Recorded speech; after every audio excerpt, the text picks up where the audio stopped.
Hey everyone, it's Bob. Welcome back to the show. In this episode of Elevate Your AIQ, I'm thrilled to be joined by Russ Fradin. He's the CEO and co-founder of Larridin, a longtime Silicon Valley entrepreneur who has helped shape how large enterprises adopt emerging technologies. Russ and I dig into what it really means to measure AI ROI, why most organizations are still in the experimental phase of AI adoption, and how CIOs, CFOs, and CHROs can build the scaffolding needed to turn AI promise into real productivity. Russ shares his perspective on AI readiness, workforce transformation, responsible adoption, and why high agency professionals who embrace these tools will define the next era of work. We also dig into the tension between individual productivity gains and organizational impact, and what leaders must do to ensure AI investments translate into sustainable growth, not just short-term efficiency. If you're thinking about how to move from AI curiosity to AI maturity inside your organization, this conversation is definitely for you. Thanks so much for listening. Let's go talk to Russ. Hey everyone, welcome back to another episode of Elevate Your AIQ. I am your host, Bob Pulver, and today I am excited to talk to Russ Fradin. How you doing today, Russ? Great to see you. Great to have you. We got a bunch of meaty topics to get into around AI ROI, AI readiness, maturity, all these things. I thought we could just kick things off with you. Just tell me a little bit about your background and the impetus for starting Larridin. Sure. My background, I guess, I was lucky enough to move to Silicon Valley back in, I joined a startup in the middle of 1996. So really Oh, before Netscape had gone public, so a long time. It's amazing how the years add up. So I've been lucky enough to be out in Silicon Valley and involved with a ton of different startups for the last 30 years at this point, coming up on 30 years in a couple months. And so raised a ton of money and had couple startups go public and a couple get sold. And so I've just been around the ecosystem of, technology, fundamentally, selling new technology solutions into very large companies for the majority of my career. so Larridin, tell me about what challenges you saw in the market with all of this technology adoption. Obviously AI is making all the headlines for good or bad reasons, but yeah. Well, look, AI seems to be, the most exciting technology or among the most. I guess mobile is, this was pretty amazing too, right? It's hard to remember how different or how exciting things were when they happened back in the day. But let's say AI is certainly among the two or three most exciting things to happen in technology in the last 30 years, if not number one, certainly in the top two or three. And when these things happen, there winds up being a lot of change. When there's a lot of change, there winds up being an opportunity to build a whole new set of companies in that ecosystem. And so what I want to do with Larridin was build the third-party measurement company for AI in the way that we have Standard & Poor's in the credit space, in the way that we have J.D. Power in the automotive space or Kelley Blue Book, in the way that we have ComScore or Nielsen or Arbitron in the media space, the way we have Gartner, for sure. Gartner is an amazing company. And so we looked at the world and said, hey, if I'm a CIO, if I'm a CFO, if I'm a CHRO, right? Think of those three as kind of the, holy trinity of traditional roles. I'm leaving out AI officers and transformation officers.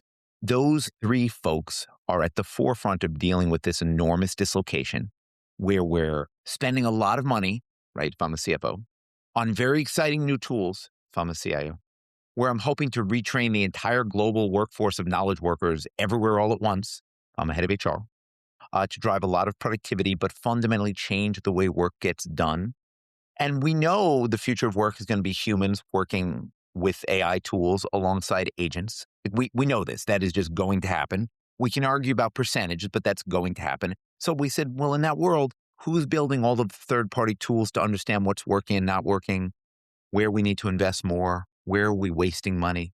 How do we support our employees? Like, what really does drive productivity, and how do we support our employees to make sure that they do as well as possible? Yeah, I think, well, there's a lot to unpack there, of course. And so I personally look through this, at least familiarity with the CIO lens and the CHRO lens, having spent the last 5 or so years in the talent technology or talent transformation space is probably a better way to put it. But and then the CFO piece, certainly I've done my share of strategic planning, trying to sell business cases up the chain, and there's a lot of I see a lot of these partnerships happening or attempting to happen as we get deep into the HR technology as it relates to like people analytics, workforce planning, and things like that. It's been a little bit frustrating. I mean, I empathize with some of those very talented, smart folks who are, bringing the intelligence, the insight, the data, and still have trouble, getting some of those initiatives off the ground. But I think the people side is where I typically focus, just with the human centricity kind of theme. But you've got to have all of these things sort of moving forward somewhat synchronously, right? To make it Well, and by the effective. way, when we say the people side matters, look, it is certainly the case that, as I said, in the future, knowledge work, let's ignore other parts of work, right? Knowledge work is going to get done in part by humans using these exciting tools and in part by agents. That is certainly the case. So, from a workforce planning standpoint, I need to understand where I should be doubling down on training and where I have agents that will serve to do roles that aren't done by humans. Right. And that's just a fact, right? That has nothing to do with me. That's just the fact of technology. And so if I'm a CHRO and I'm a CIO and I'm thinking about that intersection of technology and people, how do we understand what's working? How do we understand what isn't working? How do we understand what's working very well to drive a lot of productivity, but not being widely adopted so that I can help my employees do a better job, right? If I think about the world, you know this, Bob, my last company, Dynamic Signal, we built a very large company selling mostly to heads of HR and heads of communication. I think we had 600 of the Fortune 2000, and we sold something like 35 million seats of software. So pretty successful in that world. And if we think about that world, if I'm a head of HR, I'm getting questions all day long from my, I don't know, let's say my 42-year-old associate brand manager who is worried that, sees how exciting AI is, number one, but number two is worried AI is going to hurt him and his career or hurt her and her career. And what should I do in a world where companies have adopted hundreds of AI tools? First of all, they're letting 1,000 flowers bloom, right? So there's certain very, very, very high agency people who are spending their nights and weekends working nonstop on these tools, partially for their own professional success in the company and partially for their own professional development beyond the company they work for at the moment. And then you have other people in the workforce who have worked very hard for a long time and are very smart and successful, but also have children and are coaching soccer on the weekend, right? They do not actually spend their weekend, with agents running on Cloud Code. They spend their weekend, coaching baseball. And those people are worried about what's going to happen with AI. And my perspective is, if you're head of HR, we want to enable you with tools to understand what's working in the organization so that I can turn around and say to that, 42-year-old who came into my office worried, what should I do? What should I be doing? Right? What does matter? What is working inside my organization? And you can't do that without having the data and the measurement. And that's what we're building at Larridin. Is fundamentally for the CIO, you bought all of these tools. What's working for your organization? What's driving productivity? And for the head of HR, let's double down on those. Let's make sure that we can adopt the training materials so that people understand what is worth their time, because they're not on the bleeding edge. They don't have an opinion on Claude Sonnet 4.6 versus 4.5, and that is okay. Yeah, people are definitely getting hung up on some of those, details with specific models and whatever. And I just think that's a distraction in some ways. Well, by the way, people in your organization do care about those models.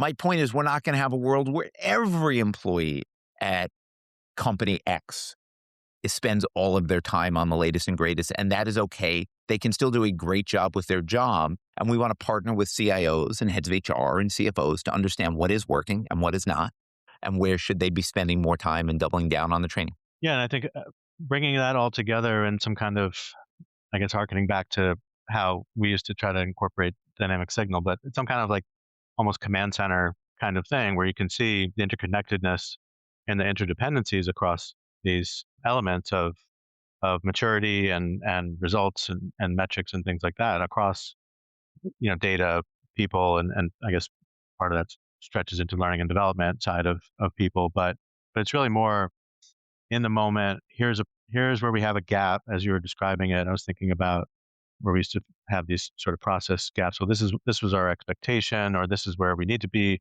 Here's where we are. We've got this gap that needs to be filled. Let's have some contextual sort of learning, recommendations. Here's this group or this domain seems to have some challenges in their knowledge with, agent interaction or whatever the specifics are. But you've got to have the an organization that can adapt. You have to have the data. You have to have the organizational design. Sure. We all know this. And you know this very well, Bob. Having great technology is necessary, but not sufficient to drive change in your organization. There's a million pieces because humans work for you, and you have to get those folks to understand and to be bought in and to be trained and to use this stuff effectively. And I'm saying you have to start with first, what's working in the first place? What does drive productivity for your marketers? What does great look like, right? We're effectively redefining what it takes to succeed in a lot of these roles. Like I said, in real time, organically bottoms up. And so that's fine. Let's understand what that is so that we can do more of it. Yeah. So is there like a top level sort of metric that says, because there's a lot of talk right now, as you know, about like making sure that we get return on our AI investments, right? Because if you don't see that, then you outlaid all this money. And then when you have to cut costs, maybe humans wind up being the casualties instead of getting rid of some AI tools. Maybe you get rid of people instead, knowing that AI needs to be around, but you haven't actually deployed or invested in AI in the right ways. So some of what Larridin can do is basically help to make sure you are making the right investments in the right sequence or Look, my yeah. general perspective is you can't possibly understand the ROI of any of these tools without understanding what's being used in your organization, both the tools you know about and the ones you don't. How are they being used? By what department? At what level of proficiency? By each of the employees? Where are they driving productivity? So that without that base level data, you can't make any bigger investment decisions. Now, to your bigger point about, oh, these tools work, they didn't work, therefore they had an impact on employment. Look, we can theorize. I think there's just as much reason to believe that if the AI tools drive a lot of productivity, companies will hire more faster. So we all understand the potential doomsday scenario of, oh, these tools are great, I can replace all these people. That's fine, but Bob, that actually hasn't mostly been true. And I would draw the analogy this way.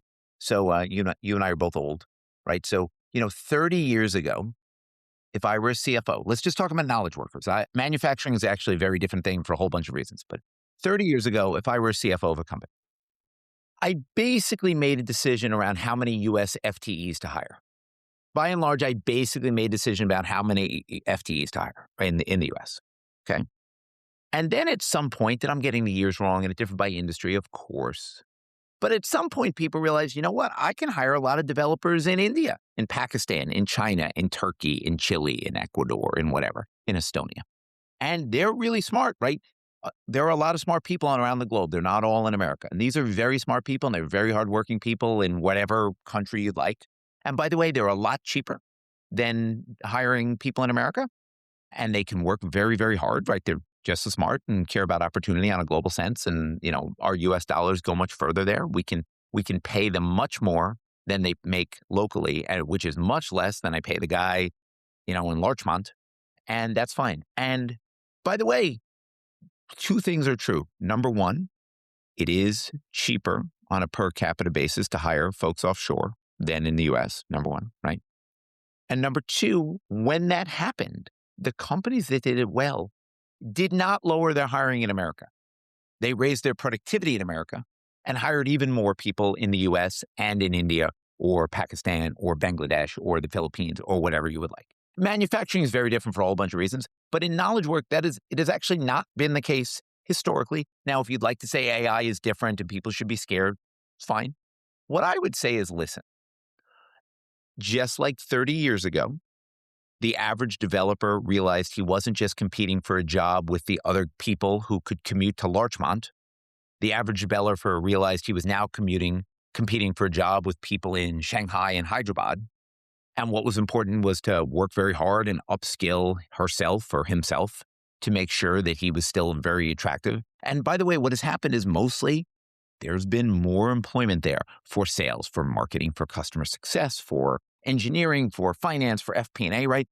We all know that the jobs that FP&A folks are doing in Larchmont or I'll pick a new city, in Evanston for Company X. We all know that there are people in Bulgaria that are cheaper. And thanks to the beauty of Zoom, right? You and I are not, in fact, in the same room right now. I'm in California and you're in New York. Thanks to the beauty of Zoom, those people can work very effectively. And that has actually not caused massive job loss of knowledge workers. I actually think it's very likely the same thing will happen with AI. But it is certainly true, right? What you'll have is some companies will take a very margin focused, I got to fire as many Americans as possible and just do it all with AI. But actually what you'll find instead is, because this is capitalism, mostly what reward is growth, what you'll find is for every company out there that realizes they can squeeze a lot of margin by firing their Americans and doing it with agents, you'll find instead other people that say, I'm going to stick to the same margin and I'm going to plow even more investment into growth. And I'm going to go kill my competitor that stopped investing in their people. So I actually think there's a very reasonable argument.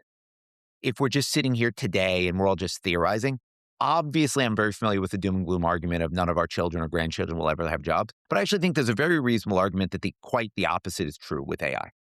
Regardless, though, my general point isn't to argue it one way or another with you, Bob. I don't know what your perspective is. Regardless, I think you and I agree. You're certainly not going to be able to be an effective worker without using modern tools. There is no such thing as people that work in FP&A who say, look, I'm great at FP&A, but I don't use Excel. There are no such thing as sellers in any org that you and I have heard of in the last 20 years that does not use Salesforce in any major org, right? There's, the general contractor down the street or something, right? There's no such thing as a seller at IBM or Salesforce or Klaviyo or General Mills. There's no such thing as a seller who says, I don't use Salesforce. There's no such thing as an FP&A person that doesn't use Excel. These new tools are going to be part of the fabric of getting one's work done. And our general perspective is you should focus then, and they're all very expensive. And so you should focus on what is useful. Are they being used? What drives productivity? How proficient are your employees? And where are there opportunities to optimize where we have tools that are driving a lot of productivity for the employees that use them well, but a lot of employees that don't use them or don't use them well? Let's double down there. Let's partner with our employees. Let's make sure they understand how to use these tools. I think that last point is where I'm seeing a lot of trouble. They're not making that investment. I mean, you've probably seen some of these statistics where it's like, I don't know, let's make this up. 65% of organizations say they have an AI strategy, but 20% of their employees feel like they are prepared to execute against it. Sure. And that, look, partially that's a lack. Look, I'll talk about Larridin for a second. Partially that's just a lack of data and infrastructure. Hey, everybody. Got a quick question for you. Is your job easy, stress-free, and full of rainbows and sunshine every single day? Yeah, I'd say that's a big fat no. Hi, I'm David Noe, host of Speakeasy HR, presented by Payroll Partners, and proud to be part of the Work-Defined community. Take a step down into my Speakeasy live on LinkedIn and YouTube, where we tackle HR and business challenges through raw, uncut, unfiltered conversations. This is HR like you've never heard it before. Bold, real, and full of practical takeaways. Real guests, bold insights, authentic conversations that drive change. Catch every episode on demand through your favorite podcast platform or all the content at speakeasyhr.com. Right? There was a point in time where spreadsheets did not exist and people did FP&A a certain way. Then there was a point in time where VisiCalc and then Lotus and then Excel, right? I'm saying Excel broadly. It obviously wasn't Excel first. Then there was a point in time where those tools existed. And it is not the case that within a year, everyone knew about them, knew how to use it, and was trained. It took years. There was a point in time early in my career where online advertising did not exist. Then websites became a big deal. People started playing with websites and they started buying banner ads. And they started buying banner ads and measuring the click-through rate. Then at a certain point, we realized that was a dumb thing to measure. There were all these other ways to measure and to optimize your ad spend, right? This is true every time new technology comes out. So I agree, this is a real imperative. And look, one of the reasons we're doing well at Larridin is companies have said, hey, we have to move from experimental budgets to driving real ROI, real productivity in our org. Part of that is let's track. So we've run all these experiments. Let's see what is working. Let's double down on what's working. Let's put more training in place. So Bob, I'm sure, I know you made up the statistics, but anecdotally, of course, you're correct. But when I talk to CIOs and heads of HR, no one feels good about that they're in the data gathering phase and in the curriculum phase and in the training phase. And look, if I were a knowledge worker today, if I'm the 42-year-old random associate brand manager I made up earlier, of course I would feel uncertain today. And by the way, I would work on learning myself. I would spend some time on my nights and weekends learning myself because, look, in any economy, obviously it is smart to invest in yourself, regardless of your company, right? We all know people don't work at the same company for 40 years on average. So of course it is incumbent on you as a knowledge worker or a, blue collar kind of non-knowledge worker to invest in your own skills, invest in your own trade, of course. And so now is a time where I would certainly be doing that. But of course, companies are going to do this, right? When we meet people, of course, they would all acknowledge they're not doing enough to partner with their employees and make sure they know what good looks like, partially because they don't have the data on what good looks like yet. That's fair. But I guess my concern stems from the visibility I've had across business and technical audiences, frontline employees and senior leadership, candidates and talent acquisition teams. Like I'm in the middle of this big sort of diagram as I've had this nonlinear career myself, right? And so when I think about the trajectory of AI and how ubiquitous, how quickly it became ubiquitous, this isn't like cloud where, look, somebody just it's not on the glass for the average person, right? It's not something I need to interact with. I don't need certifications. I don't need you. I'm going to do what I need to do, and it's your job, Mr. Cloud Engineer, and your team to make sure that I'm not blowing the cost budget, the budget out of the water. I'm not, breaking things. I'm not expanding the attack surface for nefarious, people and all of that. Whereas AI, it's like, look, we already I'll give you an example. In talent acquisition, you've got people training recruiters to just take resumes, personally identifiable information, just throw it into a public LLM and tell me if this is a good candidate for this job. That's not okay. And no one is teaching these people how to do it. So this isn't just about AI literacy and readiness. It's about responsible AI literacy and readiness. Do you know how to do this? Do you know how to do it properly?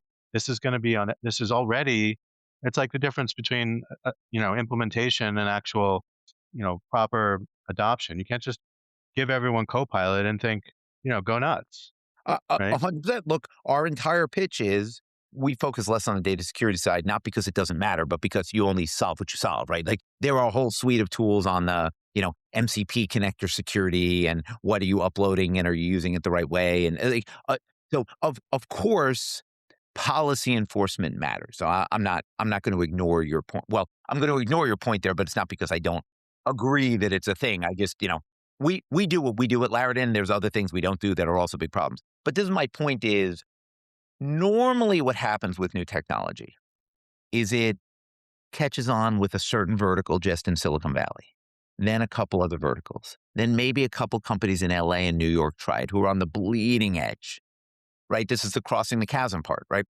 And we've just never had a technology really other than the mobile phone, which, right, you remember, actually, if you think back, 20 years ago in your career, there were a bunch of very smart people.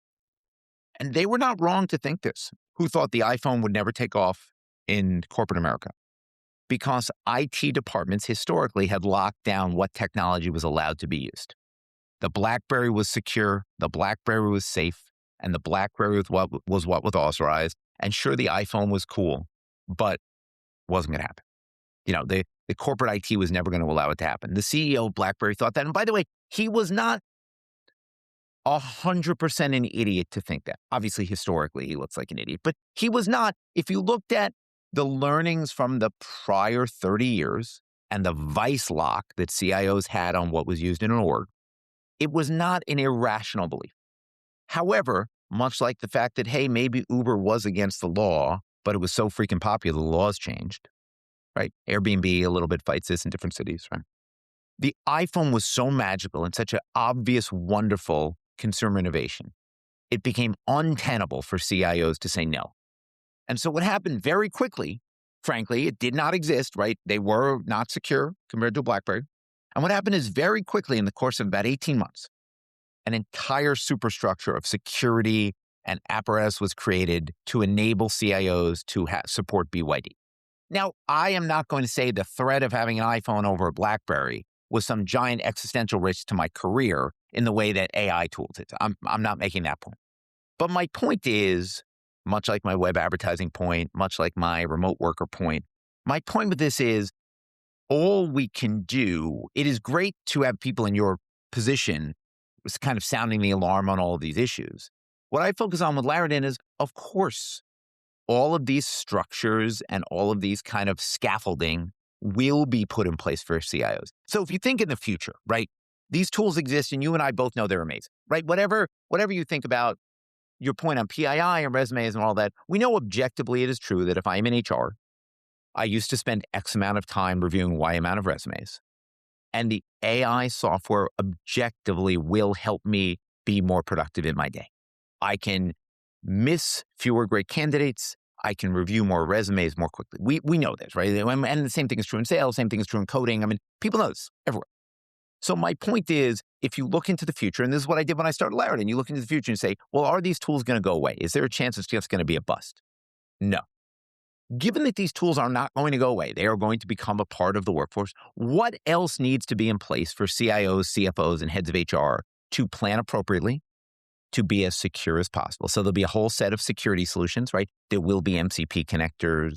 There will be tools that block you from using the, North Korean open source, AI tool. You're not supposed to use that one. You're allowed to use ChatGPT, but enterprise, don't use your Bob at gmail.com. You got to use your Bob at usibm.com when you're logging in here. So we're going to block you if you're doing the wrong way because we have our non-data retention in place so that even though you're uploading PII, actually, it's no big deal because nobody sees it. Nobody's trained on it. It's just for IBM's use. So all of that scaffolding will be put in place. And that's what we're focusing on Larridin is what does that scaffolding look like to understand usage, to understand tracking, to understand ROI, to understand productivity, because not all of the tools are good. Not all of them are valuable. Not all of them should be used.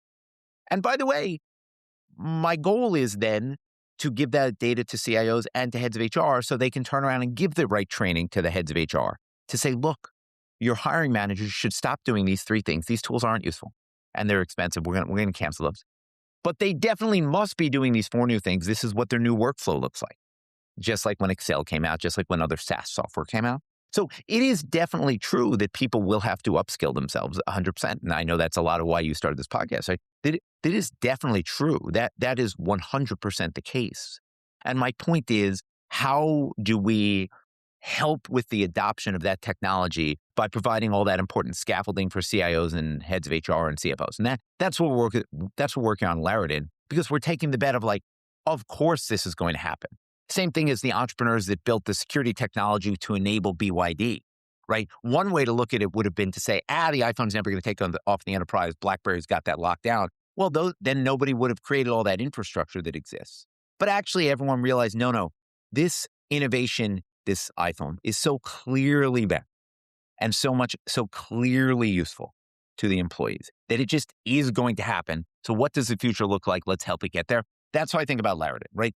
These AI tools are going to be used. There's not going to be any such thing as a knowledge worker 5 years from today that is working in America or any other country that is not using AI tools in some part to be more productive in their work. What are the tools CIOs, CFOs, and heads of HR need to get there? And that's what we're working on at Larridin. On the platform itself, you're able to see, it's sort of like an MRI across all of these systems and data and yeah, people. My general perspective is I think a reasonable way to look at it if you're a marketer is to think about it, not dissimilar to Omniture, right? You want to understand what is happening in your organization. What's the MAU and DAU of all of these tools, both the authorized one and the unauthorized, untracked ones? What departments are using them? What are they being used for? There's a big difference between everybody's using ChatGPT to check the Champions League schedule and they're using it to actually be more productive in marketing. By the way, there's nothing wrong with, we all have spent part of our workday talking to our spouses on the phone or checking ESPN, right? People are not automatons that do nothing but work all day, every day, of course. And so there's nothing wrong with using ChatGPT to check the Champions League schedule, but we shouldn't confuse that with AI productivity. So what are your employees using these tools for? Does it actually drive productivity? So what does great look like? so that we can understand for those leaders, that for the heads of sales, for the heads of engineering, and for the heads of HR, what makes a very, very, very productive engineer. Because what I have found mostly, Bob, in my career is, look, there's some set of employees that are bleeding edge, high achiever, high agency. They want to be the next CEO of IBM. They're going to adopt everything, read everything. They actually don't need support from HR. They don't need support from their manager. They are highly ambitious, and they're going to kill themselves trying to be the next everything. And by the way, I'm not saying they'll succeed, but that's, X percent of your workforce. Let's say 10% of your workforce. There's 10% of your workforce on the other end of your bell curve who are just lazy. Frankly, they're just kind of hoping not to get caught. They're working 17 hours a week. They're showing up, but they're talking to me. And that is some percent of workforce. That's human nature. Not everyone is highly, and that is what it is. Like some companies have a very aggressive attitude toward policing those people and managing them out. Some companies don't. That's the culture of the organization. But that 80% of people in the middle mostly want to do a very good job, but they also do have other things in their life. It's not 100% about work. And great companies figure out how to build supportive environments for those employees. Now that HR has come along, my pitch to people is you can't build the workforce of the future without understanding what is working inside your organization, getting rid of what isn't, and understanding what great looks like so that you can go to your engineers and say, listen, here's what great looks like with the AI tools. I know some of you are up all night playing with the latest Claude model, comparing it to the latest OpenAI model. That's great. But listen, for everyone else, here's what you need to be doing. And you will all be 35% more productive if you do this. Yeah. I feel like one of the big benefits of doing this sort of AI readiness, training, and, some of that's actual literacy, some of it's conceptual, some of it's context. And I guess I feel like if you really care about your people and their success and making sure that they achieve their potential for everyone's benefit, then the quicker you can get them comfortable with their AI tool of choice. Now, some of that, to your point about the iPhone, some of this is like a consumerization of IT. Like they're definitely using it in their personal lives in some capacity. Their kids are using it, their parents are using it, what have you. And so they have, sort of renewed sort of expectations about how to incorporate it into their job. But if you want to make sure, because maybe that bottom 10% from a performance management lens, maybe they are underperforming, maybe they really are lazy, maybe they have one foot out the door, they're trying, they've got two side hustles for all you know.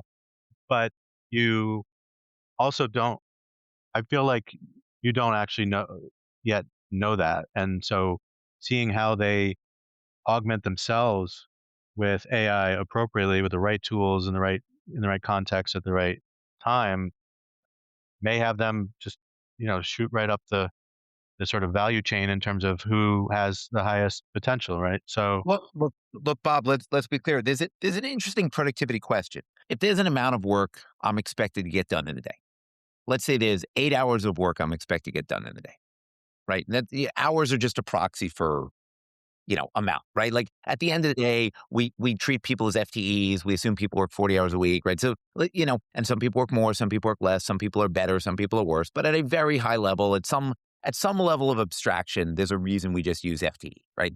You need some lingua franca for how to think about your employees, right? So there's an interesting question around productivity, which is if these tools, let's say I am an A performer, you're my manager and I'm the best person on the team. And I work 10 hours a day, right? I'm working 50 hours a week. So I'm working 20% more, whatever, than all my peers. And I'm the most productive and I'm the best. And these AI tools come around. And I get my 50 hours a week work done now in 20 hours. And I spend the other 30 watching Netflix. Should you care? It's an interesting question of when we talk about productivity gains, there's a question of who captures the productivity gains. Right? The truth is some will be captured by the enterprise because what will happen is I won't only work those 20 hours because the guy next to me will adopt the same work stack, but he'll do 40 hours of work. So he'll be much more productive. And suddenly I'm not the best employee anymore, right? Like in a vacuum, as long as I had no peers, you could argue you shouldn't care. But in a world, I will suddenly no longer be your best direct report. And maybe you won't fire me because I'm choosing to only work 20 hours a week, but I will no longer be the most productive person on your team, right? That is just a fact. And so how do those productivity gains get shared between the enterprise and the employee is an interesting question. And we might wind up with a new equilibrium where people fundamentally work a little less hard, but are much more productive. And so, what does great look like in the future and what does good look like in the future is an interesting question. My general point is these are all fun, college dorm room discussions. The reality on the ground is, hey, CIO, head of HR, you bought all these tools.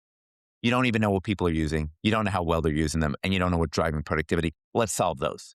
So there's an element of, I wasn't criticizing you. I'm the one that brought up the dorm room question, but how does productivity get shared? And as a manager, what should your expectations be of your team of 10 people that used to do 400 hours of work a week on average of those 10 people? And they're now getting the equivalent of 1,000 hours a week of work done thanks to AI tools. It's been quite a while, as you know, Russ, but I was definitely not talking about this stuff in my dorm room in the early 90s. If you've ever listened to a business podcast and thought, this sounds good, but no one actually talks like this behind closed doors, you're not wrong. On the LeaderBook AI podcast, we talk about the conversations leaders actually have after the board meeting, after the AI rollout that doesn't quite land. I'm Felicia Shakiba, and I interview CEOs, investors, and operators about what really drives performance. If you want that level of honesty, subscribe to the LeaderBook AI podcast. I feel like the productivity question is an important one. I haven't liked even focusing on that, which I felt like 2025, maybe 2024 as well, was focused on these individual productivity These metrics. tools are great. What can I do with them? Yeah, well, it was also when I think of productivity and efficiency, I think of doing potentially the wrong things faster, and I think of just time is certainly important. Time is valuable, but it's not everything. You work in an organization, you work as part of a team, which means you should worry about the team effectiveness. How is AI being used to make the team more effective? How are we making better decisions? How are we understanding more about each other? There's all kinds of ways in which we can use and measure the productive use of AI as it augments not just individuals, but teams, departments, et cetera. And so I'm glad we're shifting to the higher value sort of use cases. But what you're bringing up is really important, because if you, again, using time as a proxy, if I am doing 40 hours of work now in 20, or let's say 40 down to 30 hours a week, how is that 10 hours reinvested? Certainly the organization is going to want to capture some of that. Certainly the CFO would be happy about that. The COO would also be happy about that. But what do you do with that? Do you give them back some percentage of that time to continue to upskill, to build new agents, to spend more time, coaching your kids, teams or whatever? And so every organization, to your point, is going to have a different culture and maybe a different equation about how that might work. But to not give anything back and to just say, oh, you're doing 40 hours in 30, well, let me give you the equivalent of 10 more hours to fill up your week. I'm going to tell you to F off. Yeah. And that, like I said, this is an interesting question about what will that look like. And, you will tell me that. But if most people don't tell me that, you will not have a job, right? And so, like I said, these are all very interesting questions. It also gets to my point of why I don't fundamentally believe that there's going to be massive job loss around knowledge workers. I just fundamentally don't believe it, because my general perspective, let's use my example purely with developers, right? Purely with developers, I have a team of 10 developers, and they produce 400 hours worth of coding a week. Now, thanks to these tools, they produce the equivalent of 4,000 hours worth of coding a week, right? That is objectively, the productivity gains we're seeing with coding is astonishing. So some company out there will say, wow, that's amazing. I can fire 9 out of my 10 developers. And I'm producing the same amount of code a week. I fired 9 out of my 10 developers. Look how profitable I am. The problem is my competitor is not going to fire those 9 developers. My competitor is going to hire 10 more developers, because now he's not producing 400 hours of coding a week, which is worth X. He's producing 4,000 hours. He's going to, oh my God, I'm going to produce 8,000 hours. I'm going to go kill that guy who's taking all that savings and putting it in his pocket. So that's why I fundamentally just believe that if you upskill yourself, the next 10 years are going to be an amazing opportunity for the very high agency people that are great at using these tools. Because you're just going to be a Superman. Like the amount of work that you can get done. We all have friends, or maybe we were those people who were working 110 hours a week out of college as investment bankers. And those people got promoted, and the people that work 60 hours a week at the same bank didn't. That is a fact, right? Whether you like that, don't like that, wanted to be the banker, didn't want to be, that's a personal decision. But by and large, you can always say, oh, that was the guy's nephew or that was the guy's son. Sure, but mostly it was the people that worked harder. And so these tools just enable you to get so much smarter. They enable you to continue personalized education in such an amazing way. Everyone who's got kids has seen how valuable it is helping your children learn and fill in learning gaps. Why wouldn't that be true for your average 42-year-old as well? Yeah, well, that's part of where I try to emphasize to my audience here and pretty much anyone who wants to listen to me. It's like when we talk about the current or future workforce, you need to have these skills, just like we were given computers in middle school. Yes. I was just telling somebody yesterday, I had a computer in my middle school classroom before I even had learned how to type. Right? I took typing in freshman year in high school, but in middle school I had a computer. I had an Apple IIc, or we were learning Logo or Basic or something. And so that's what I want people to realize. This is like getting that first computer. We will never not have computers after this time, right? So it's like the sooner you learn it, the sooner you get comfortable with it, the sooner you can control your own destiny. Because if my daughter's got one foot out the door, ready to go to college, but if she was like 7 instead of 17, like I don't know that college would be a foregone conclusion. First of all, colleges would have to, they need to adapt to the job market and make sure they're getting their graduates jobs. But if not, you know what? You are perfectly equipped to build your own business like you did, Russ, and control your own destiny and look all these great things that you can do. And why on earth would you go and, basically give yourself to some entity that you have no control, there's no loyalty, the contract has changed, the expectations are changed, and there's just, if you take control of your own career path and your own, agency, then the sky's the limit. Well, look, I'd say it this way. There's a lot of companies in the world. Some are run poorly and some are run well, right? Pre-AI, right? That was always true, right? Not every company built Google, but Google built Google. And what was Google? Google is a combination of, first of all, the best business model ever, right? But why is Google so amazing today? Because Google didn't just take their best business model and, put a lot of profit in their founders' pockets, right? Google hired the greatest collection of very high agency, hardworking people probably assembled in the last 30 years in any one spot over a long period of time, right? Paid them very well, paid them enormously well compared to, the average worker, and pushed them to work relatively hard. Not actually that hard, but pushed them to work very hard. And when you combine those three things together, like that's why Google is, probably going to be the leader for the next 10 years. So what I would say is there's never been better returns to being a high agency person in the last, 50 years. Back in the day, there were a lot of high returns to being a high agency person if you were, exploring the Northwest Passage or, plotting a new trade route to the New World, right? This is not like this has never happened. We've had explorers forever. But now there's these amazing tools in your pocket that can teach you anything, right? I could learn, quantum mechanics over the weekend at a way that's personalized for me in a way that I really couldn't have 20 years ago. But, I'm a big runner. I could go on I'll run 4 hours this weekend, over the 3-day weekend, in some combination between those days. And I actually don't have to listen to music. I could listen to personalized education on quantum mechanics if I wanted to and know a lot more about it on Tuesday than I do today. So that's amazing. And actually, the companies that invent the future and the companies that matter the most 20 years from today are going to do the best job partnering with those very high agency people. So our pitch to people, look, there's a cynical view of life is harsh, your employer sucks, they have no loyalty. Like, of course, some employers are bad and some employees are lazy, of course. my general perspective on this is I actually think most CFOs don't sit around thinking about how do I fire all my people. They don't. Most heads of HR don't sit around thinking about how do we take advantage of our employees.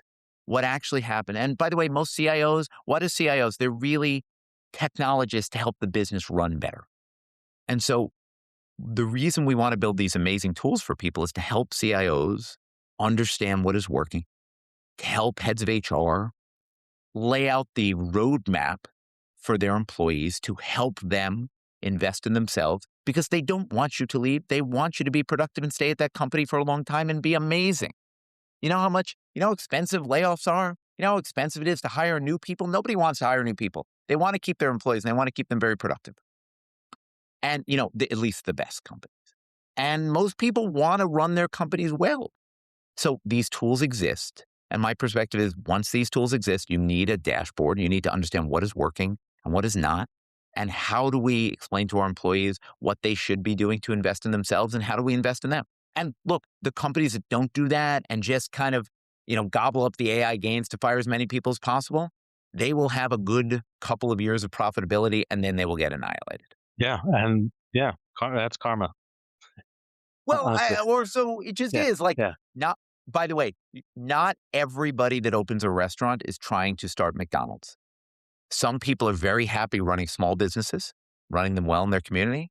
And that's great. Like that, the entire world is not founders trying to start the next Google or, the guy opening a restaurant trying to start the next Chipotle. Like that is not 100% of all businesses in America. And that's totally fine. People start a lot of small businesses and they're very happy to make a living and live their life and live in their community and be a leader in their area. Like that is fantastic, right? There's no judgment there. But if I'm the head of HR at these companies, the fact is there's tremendous fear of my workforce. My employees don't know what to do. And we're trying to partner with them to help them understand what they should do so that they're employees that want to, walk on that bridge to the future, that we can build that with them. No, I love all those points. And I totally agree. I mean, my wife has a small business. My brother's running a couple businesses. I totally get that. And if that's what people want to do, that's great. But there is also, as a little sidebar, there's also opportunities for them to use AI as well. But that's beside different conversation. Sure. By the way, of course, and just be more productive. Like 100%. Pre-AI tools, you would have needed more support running a podcast. Now, thanks to the amazing AI tools from Riverside, you need less support, right? You used to have to hire someone to create a transcript. Now the transcript will just get created. Like those are great things. Like now, sure, that person that used to do transcript writing, he's out some clients. Like he needs to do other things to reinvent himself. Of course, that is true. Yeah. Well, that's goes back to the adaptability, right? You've got to keep learning, and keep adapting as these things change. And I do think I actually, my theory on one of the reasons this is such a weird dislocation is it is objectively true that in a lot of companies, if you worked very hard in your 20s and 30s and achieved some level of success, you kind of could stop working that hard to retrain yourself in your 40s and 50s. That is kind of true. Not true for the people that wound up CEOs, but it's kind of true that you could get to a decent level of seniority inside a company and kind of stop working as hard in your 40s and 50s. And that is not true anymore thanks to AI. And so I actually think a lot of the angst in the economy is the people who are, what they really think to themselves is, man, I haven't had to work this hard in a long time. This doesn't feel that good. And like, that just is, right? That is the reality of competing in a global economy. One of the things I've noticed is individual contributors, again, talking about knowledge work, individual contributors are embracing this faster than leadership. 100%. Which is a double-edged problem because not only are those leaders now like, oh my God, wait, am I actually on the chopping block now? Like I didn't even realize it. I was like sleepwalking through this. But they also won't recognize when their people bring them, great ideas. They won't recognize the value. They won't even. My friend Gokul Rajaram, who's a very, very, very successful Silicon Valley investor and executive and leader. And I'm sure you have show notes from your podcast. You should actually link to this thing he wrote. But he wrote a thing, blog and on LinkedIn, it's public, about the number of high quality people he knew that thanks to AI were taking new roles as individual contributors instead of managers. Because what they were seeing with AI, they realized they could be so much more productive that they wanted to get their hands dirty again. They didn't like that how much time they were spending leading 20-person teams. They realized they could do so much more work. They were actually taking steps down. For those of you listening and not watching, I just did quotations, right? Like, taking what used to be perceived as steps back because they really wanted to be on the front lines of what was happening. And I thought it was a good way of him articulating what he was seeing anecdotally among his very high agency, high achieving friends. Yeah. Well, I would just caution that you'll probably be managing a bunch of agents, even if you're not spending time managing human people. The future of work, as I said, it does not matter how you and I feel about it, Bob. Obviously, I feel quite bullish about it, but the future of work is humans using AI tools, working alongside agents. This is definitely true. And by the way, like I said, 30 years ago it was scary when you now had to compete with people in Bangladesh and Pakistan and Turkey and Oman and Estonia, right? That was scary. Oh my God, those, they're going to move all the jobs to India. And that was a thing people used to think. Now, it is not what happened, but it was a thing people used to worry about. And, I certainly think people should treat the agent threat, quote unquote, in the same way they would have treated that at the time, which is, yes, you absolutely are going to have to work harder to build your own skill set. And the best companies are going to partner with their employees to do that well. Yeah, absolutely agree. So, Russ, before we wrap up, I was just curious if anything's coming up with Larridin, any new? I mean, we continue to build more and deeper tools. So, when we started, we built this product. Our kind of flagship product today is just across your organization, what's working, what's not working, productivity, all the things I've been talking about so far. I don't have to rehash for people that have listened for this long. Yep. We are doing more and more work at the department level to go deeper for engineering, deeper for sales, deeper for HR, deeper for marketing, because we want to provide more value for kind of what productivity looks like in those orgs. We're doing a lot of work on kind of process mapping so people understand what is being done that could be done with AI. And so we're just kind of continuing our partnership with CIOs, heads of HR, and CFOs around AI and the intersection. I really think of us as the intersection of the promise of AI tools and these amazing tools and the reality of your organization. And how do you maximize that promise inside your organization? That's really where Larridin exists today. And so, we have various products that do different things, but that's where Larridin exists today. And so I think of it as kind of a scaffolding for your AI transformation. Yeah. I think that's a great way to put it. And I think it's incredibly valuable. I see just too many organizations just flailing around trying to figure this out. They don't know. By the way, because that's how you're going to start. AI is exciting. Let's buy a bunch of stuff. Yeah. Did it work? I'm not sure. Let's figure it out. Right. All right. Excellent. Russ, we'll leave it there. Thank you so much for spending so much time with me. Thank you. This was a lot of fun. It was fun to dig into this. And yeah, best of luck with Larridin. And thanks again for spending so much time. Thanks everyone for listening. We'll see you next time.